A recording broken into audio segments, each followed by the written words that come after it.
बहुत बार ऐसा देखने को मिलता है जो ज्यादा भगवान का पूजा पाठ करता है वही सबसे ज्यादा दुखी होता है, जबकि कोई नास्तिक आदमी जो भगवान को नहीं मानता कभी पूजा पाठ नहीं करता, कभी संतों का संग नहीं करता, वह सबसे ज्यादा सुखी जीवन जीता है। यह सब चीजें देखकर कभी कभी लगता है कि भगवान ही गलत है, भगवान का न्याय ही गलत है या कोई कहानी नहीं। यह हर किसी के साथ होता है। दोस्तों, इस पोस्ट में हम आप लोगों को इसके पीछे के कारण के बारे में बताने वाले हैं। भगवान श्री कृष्ण ने स्वयं इसका उत्तर दिया है कि आखिर ज्यादा पूजा पाठ करने वाले लोग दुखी और परेशान क्यों रहते हैं। इसका उत्तर भगवान कृष्णा ने श्रीमद्भागवत गीता के माध्यम से बड़ी स्पष्टता के साथ बताया है। तो चलिए शुरुआत करते हैं।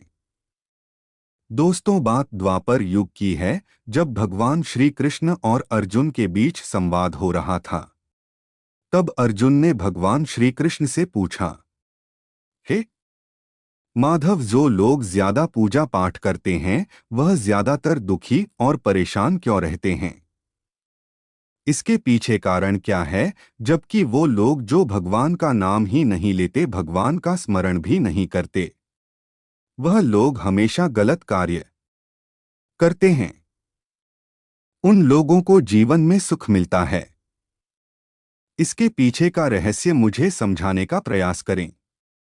तब भगवान श्री कृष्ण ने एक छोटी सी कहानी के माध्यम से अर्जुन को इसका उत्तर दिया। जानते हैं उस छोटी सी कहानी के बारे में? एक गुरु के दो शिष्य थे। दोनों ही पढ़े लिखे और विद्वान थे। दोनों में सिर्फ फर्क इतना था कि एक भगवान को मानने वाला था और दूसरा भगवान को ना मानने वाला था। नास्तिकता एक ऐसा था जहां पर भगवान की कथा होती थी, जहां सत्संग होता था, जहां भजन होता था, वहां दौड़ा चला जाता था और भगवान की पूजा पाठ करने लगता था। दूसरा शिष्य इन सब चीजों से काफी दूर था।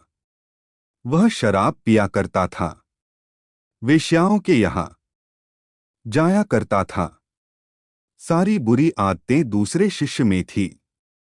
एक दिन क्या हुआ कि जब वह शिष्य शराब पीकर अनाप शनाप बोलते हुए रास्ते में चलते हुए अपने घर को जा रहा था, अचानक उसको रास्ते में पैसों से भरा एक बैग मिल जाता है। उसकी खुशी का ठिकाना नहीं रहता। वह जोर जोर से चिल्लाते बताता है, आज मुझे पैसों से भरी भेग की थैली मिल गई है। मेरा जीवन सफल हो गया। इन पैसों से अपने जीवन की आवश्यकताओं की पूर्ति कर लूंगा। वही दूसरा मित्र मंदिर से भजन करते हुए अपने घर को जा रहा था। अचानक उसकी पैर में बड़ी कांटी चुभ जाती है। रक्त निकलने लगता है।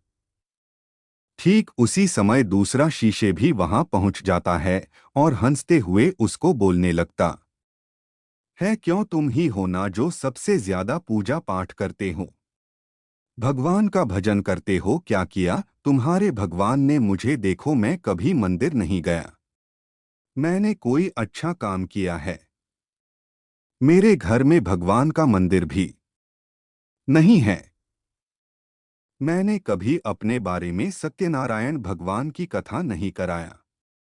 भगवान के सामने कभी माथा नहीं टेका। फिर भी मैं कितना संपन्न हो अमीर हूं। मेरे पास पैसों की कोई कमी नहीं है। सबसे ज्यादा सुखी जीवन में ही जी रहा हूं।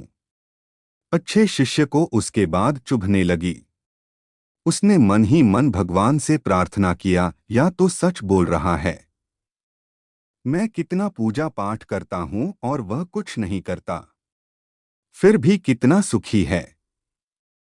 इतना सोचते हुए वह अपने गुरु के पास चला जाता है और यही प्रश्न गुरु से करता है। गुरु जी मुस्कुराते हुए बोलते हैं, भगवान जो करते हैं अच्छे के लिए करते हैं। जिसकी जैसी योग्यता होती है उसको उसी के अनुसार फल देते हैं। अब तुम्हारे प्रश्नों का उत्तर तुम जानते हो। भगवान ने पैरों में ही क्यों कांटे चुभाए और उसको पैसे से भरी बैग क्यों मिली? सुनो, तुमने पिछले जन्म में बहुत पाप किया था, इसलिए तुम्हारी आज मौत होने वाली थी। तुम बच गए क्योंकि तुम मंदिर गए थे, तुमने भगवान की पूजा की थी। यही कारण है कि तुम्हारी मौत ना होकर सिर्फ एक कांटा ही चुभा। अब तुम्हारे मित्र की बात करते हैं। वह पूर्व जन्म में एक संत महापुरुष था, इसलिए उसकी जीवन बदलने वाली थी। करोड़ों की संपत्ति का मालिक बनने वाला था, मगर इस जन्म में उसने कोई भी अच्छा कार्य नहीं किया। इसलिए पूर्व जन्म के फल के अनुसार उसको थोड़े से पैसे मिले, जबकि वह अरबों के संपत्ति का मालिक बनने वाला था। भगवान को दोष देना छोड़ दो, अपने वर्तमान के समय का सदुपयोग करें। भविष्य अपने आप सुधर जाएगा। इस प्रकार उसकी आंखें खुल गई और उसे पूजा पाठ में लग गया। तो यही करना होता है कि जो पूजा पाठ करते हैं वो इतना दुख क्यों रहते हैं।